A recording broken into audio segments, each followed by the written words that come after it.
We are now joined by WAC Commissioner Brian Thornton and Associate Commissioner of Basketball Drew Speraw. I want to welcome you guys to the show, and we've gotten a lot of questions about the new WAC resume seating system, so we want to bring you guys on to explain some of it to our viewers. We put out a poll on Twitter and asked some questions, and James had the question of what are the advantages of using this system compared to just the traditional seating system?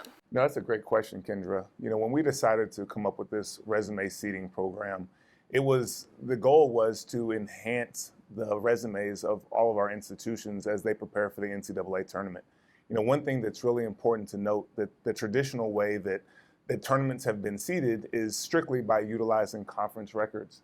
But the NCAA does not seed strictly based on conference records. The NCAA uses your entire body of work. So what we wanted to do was figure out a way to utilize the entire body of work for our institutions and also to incentivize them to schedule a little bit more challenging during the non-conference play and create the best possible resume going into the NCAA tournament for our AQ. Now, Brian, what factored into implementing this system immediately for this season?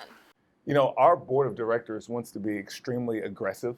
They've made a directive that they want to be one of the premier Division I institutions in the country. And as you know, basketball, men's basketball and women's basketball is oftentimes the front porch of what a conference or an institution looks like from a national standpoint. So any opportunity to enhance our basketball profile and to show up in that second, third, and fourth week of March was going to be extremely important to our board of directors. And there was no time like the present to try to kick that into gear.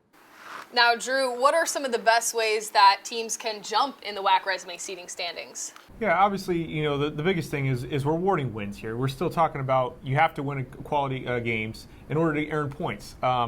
Just different games are weighted more than others. Depends on location. Obviously, winning on the road is a big plus. Road games are something that's looked at by the tournament or the selection committee as a positive thing. And so winning on the road is a big one. Obviously, finding ways to build your schedule factors into it. Reducing non-Division I teams has been something that we've looked at as rewarding teams that play fewer of them with the opportunity to earn more points. Obviously, putting your teams in different MTE events and those type of things. But what really comes down to is winning games. And obviously, the tougher teams in your schedule, earning wins against those programs boost your resume seating system point total the most. But as you win each game, really taking the teams that are in front of you and collecting wins is how you move up in the standings. Now, Brian, we're about halfway through conference play. A lot is still to be determined. Is it playing out the way that you had anticipated at the start of this season? It is. So far it's working very well. This year we're having our best men's basketball season ever. Our women are certainly improving as well. But right now we are the 11th best net conference in the entire country.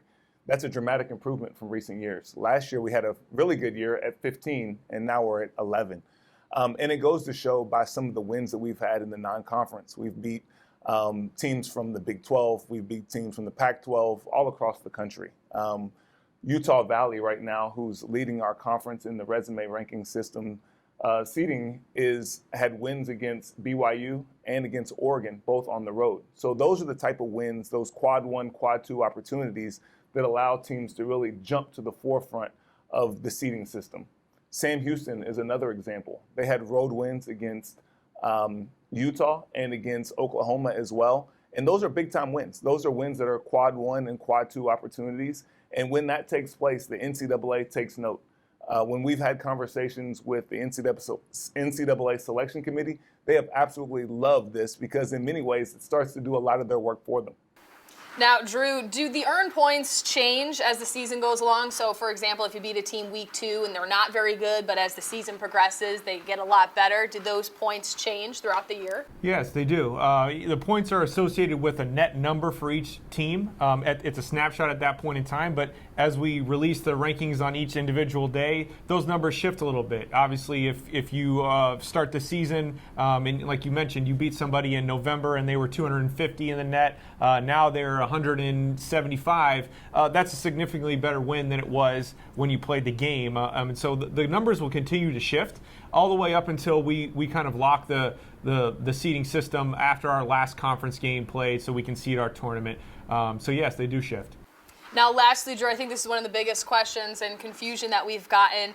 What is the difference between earning your spot in the tournament and clinching that seed? Yeah, correct. The earning your spot in the tournament is based purely on your conference record, your win total. The top 12 teams in standings will advance to WAC Vegas, and then once those 12 teams are determined, they'll be seeded based off of our seeding system. So your performance in conference has a huge impact on whether or not you can make the tournament, and really what we're talking about when you make it to WAC Vegas, what seed you actually are when you get there, based purely on the seeding system. Well, Brian and Drew, we appreciate you guys coming on, answering some questions, giving our followers some more insight on the WAC resume seeding standings.